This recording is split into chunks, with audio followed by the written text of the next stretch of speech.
কাতারে আজকে হালকা বৃষ্টি হয়েছে, ঠিক আছে। আর বাতাস দেখেন কি প্রচুর একটা বাতাস। বাংলাদেশের ওয়েদারটা আমি একটু আগে দেখলাম, বাংলাদেশে এখন 6টা 6:30টার মতো বাজে সন্ধ্যা। তো ওয়েদারটা দেখলাম বাংলাদেশে এখন বর্তমানে ওয়েদার আছে হচ্ছে 36, ঠিক আছে। আর ফিল হইতেছে 42, মানে কি একটা অবস্থা চিন্তা করেন। আর কাতারে আছে মাত্র 28, মানে গরম একদমই নাই।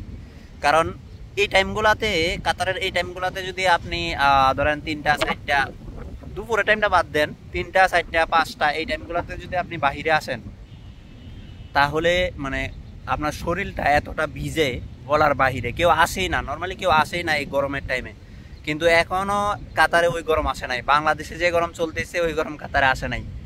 দেখেন মিডিল ইস্টে সবচাইতে বেশি গরম থাকে সবসময়, কিন্তু এখন বাংলাদেশে চলে গেছে ওই গরমটা।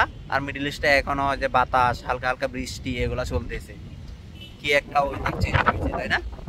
অসাধারণ। কিন্তু বাতাসটা আজকে অনেক ভালো লাগতেছে, যার জন্য আজকে বাহিরে আসলাম।